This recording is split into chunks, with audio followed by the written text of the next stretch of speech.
ठाकरेंच्या शिवसेनेचे नेते आणि खासदार संजय राऊत बोलतायत. आपण थेट जाऊया. धोरण असतं आणि जिथे काँग्रेसला असं वाटतं की आपण मजबूत आहोत तिथे ते स्थानिक पक्ष किंवा इतर पक्षांना महत्त्व देत नाही. या सगळ्याचा परिणाम हरियाणासारख्या निकालांवर होतो.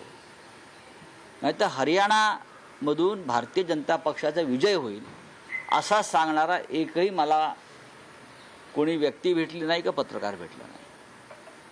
हरियाणातला पराभव हा दुर्दैवी आहे, पण यातून बऱ्याच गोष्टी आम्हाला शिकता येतील. देशातल्या निवडणुका आम्हाला एकत्रच लढाव्या लागतील. कोणी स्वतःला मोठा भाऊ छोटा भाऊ समजू नये. लोकसभेतलं यश हे इंडिया आघाडीचं यश आहे. आणि अर्थात तुमचा पुढला प्रश्न असेल महाराष्ट्रात काय. हरियाणातल्या निकालाचा कोणताही परिणाम महाराष्ट्रावर होणार नाही. महाराष्ट्रामध्ये शिवसेना, राष्ट्रवादी काँग्रेस आणि काँग्रेस या तिघांची महाविकास आघाडी आहे. आणि इथे उद्धव ठाकरे साहेब आणि माननीय शरद पवार साहेबांसारखं नेतृत्व हे जागरूक आहे. भाजपचे नेते उपमुख्यमंत्री देवेंद्र फडणवीस हे आत्मविश्वासानं म्हणतात की हरियाणाची पुढच्या 1 ते 1.5 महिन्यात महाराष्ट्रात पुनरावृत्ती शक्यच नाही. हरियाणाचा विजय का फार मोठा महान दैदीप्यमान विजय नाही. ठिकठिकाणी अपक्षाने फार मोठ्या प्रमाणात त्यांनी उभे करून मतं घेतली. आपण पहा ना, हरियाणामध्ये आमच्या मतामध्ये विभाजन झालं.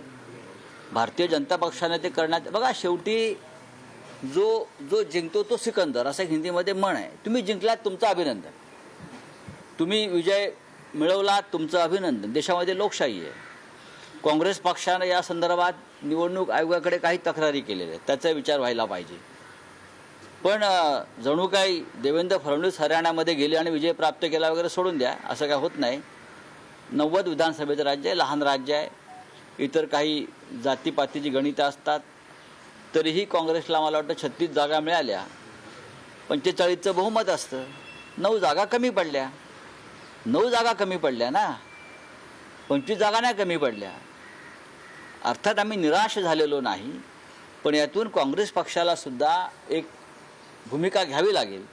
अनेक राज्यातल्या निवडणुकांमध्ये स्वबळावर लढायचं असेल काँग्रेसने देशभरात, मग त्यांनी तशी ती भूमिका घेतली पाहिजे. मग इतर पक्ष आपापला निर्णय त्या त्या राज्यामध्ये घेतील. हरियाणा में जिस तरह से कांग्रेस हारी है, आपने सामना के संपादकीय में भी लिखा है कि हार का मतलब हार किसी वजह है। बात ऐसी है, हरियाणा के साथ जम्मू कश्मीर का भी चुनाव हो गया. जम्मू कश्मीर में भी 90 विधायक है और हरियाणा में भी 90 है ना, 90 है. 90 वाला मामला था ये. तो एक 190 50-50 नहीं 90-90 हो गया. एक 90 गया इंडिया गठबंधन के पास और दूसरा आया बीजेपी के पास. दोनों स्टेट का अपना अपना एक महत्व है. लेकिन बीजेपी के लिए जम्मू कश्मीर का महत्व सबसे ज़्यादा रहा. 370 हटाया तो 2024 के चुनाव में प्रचार का मुद्दा रहा. मोदी जी तो और अमित शाह जी जगह जगह जाकर हमने कैसी मर्दांगी दिखाई और 370 को हटा दिया.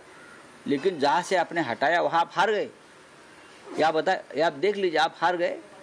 जम्मू कश्मीर में हम इसलिए जीते कि वहाँ इंडिया गठबंधन चुनाव लड़ रहा था. उमर अब्दुल्ला जी के या डॉक्टर फारूक अब्दुल्ला जी के नेतृत्व में इंडिया आघाड़ी का विजय है. वहाँ कांग्रेस उनके साथ है और भी होते. हरियाणा में इंडिया गठबंधन नहीं बन पाया. हरियाणा में इंडिया गठबंधन नहीं बन पाया क्योंकि वहाँ कांग्रेस को लगता था कि बस हम अपने ताकत पर अपने बलबूते पर जीतेंगे तो सत्ता में और कोई भागीदार नहीं चाहिए.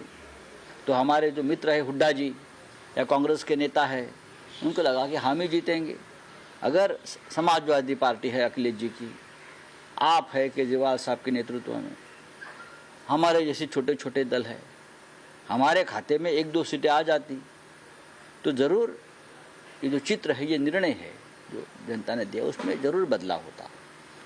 मैं ये मानता हूँ कि भारतीय जनता पार्टी ने जो चुनाव लड़ा है वो बहुत ही बेहतरीन तरीके से लड़ा है. हारी हुई बाजी बीजेपी ने जीत ली, ये मान्य करना पड़ेगा. और कांग्रेस तो जीत रही थी. ऐसी कोई व्यक्ति नहीं मुझे मिली देश में कि जो बोल रही थी, या पत्रकार हो या सर्वे की तो बात नहीं करूँगा कि बीजेपी आ रही है, लेकिन बीजेपी आ गई, उनकी एक यंत्रणा है, उनका एक सिस्टम है, उनका एक मैनेजमेंट है, उनको मानना पड़ेगा। सर, मुख्यमंत्री एकनाथ शिंदे का बयान आया कि हरियाणा के बाद अब महाराष्ट्र में भी इसी तरह से होगा। एकनाथ हाँ, शिंदे तो उनको जाओ हरियाणा में बैठो, जैसे कि आपके वजह से चुनाव जीता है वहाँ। महाराष्ट्र की बात अलग है। महाराष्ट्र में उद्धव ठाकरे है, महाराष्ट्र में शरद पवार साहब है। ये एकनाथ शिंदे को भूलना नहीं चाहिए। जो वहाँ हो गया हरियाणा में, हरियाणा की बात हरियाणा तक रहेगी, महाराष्ट्र की बात महाराष्ट्र में रहेगी। यहाँ आप कुछ भी करिए, आप जीतने वाले नहीं है।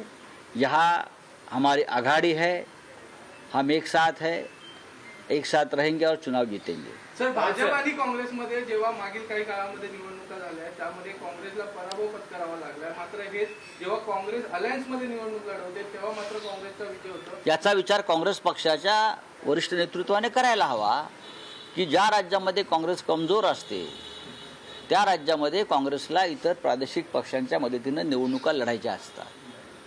पण ज्या राज्यामध्ये असं वाटतं काँग्रेसला की आपण मजबूत आहोत, आपली हवा आहे, तिथे मात्र काँग्रेस आपल्या सहकाऱ्यांना लांब ठेवते आणि मग त्याचा परिणाम हरियाणासारखे निकाल लागण्यावर होतो। हे आता हळूहळू याच्यावर सगळ्यांनी विचार केला पाहिजे। हरियाणातला निकाल बदलता आला असता, बदलू शकला असता, किंवा अधिक ज्याला कांटे की टक्कर म्हणतो ती होऊ शकली असती। काही पक्ष असे आहेत की ज्यांना तिथे महत्त्व देणं गरजेचं होतं। समाजवादी पार्टी असेल, आप तिथे निवडणुका लढते, आपच्या मतांचा तिथे काही टक्का आहे। या सगळ्यांशी चर्चा करून इंडिया आघाडी म्हणून जर हरियाणामध्ये निवडणुकांना आपण सामोरे गेले असतो तर निकालामध्ये नक्की बदल झालेला असता। पण हरियाणाचा निकालाचा फायदा एक झाला की महाराष्ट्रामध्ये त्याच्यामध्ये आम्हाला काही दुरुस्ती करता येईल।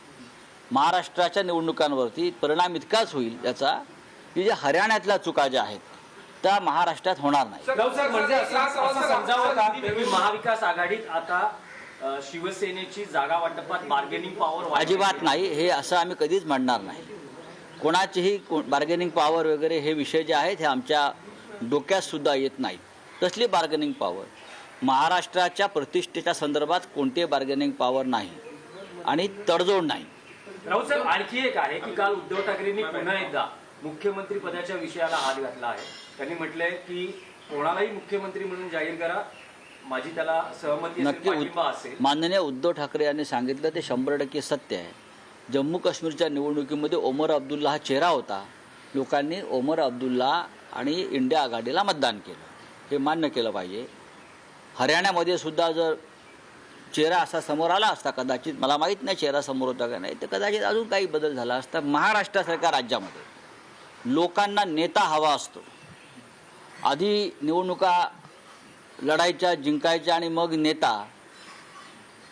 हे धोरण लोकांच्या पचनी पडत नाही। माझा नेता कोण या राज्याचा, माझं नेतृत्व कोण करणार आहे, या राज्याला चेहरा कोणता आहे हे स्पष्ट केलं। एकनाथ शिंदे हा चेहरा नव्हता, तो लादलेला चेहरा आहे।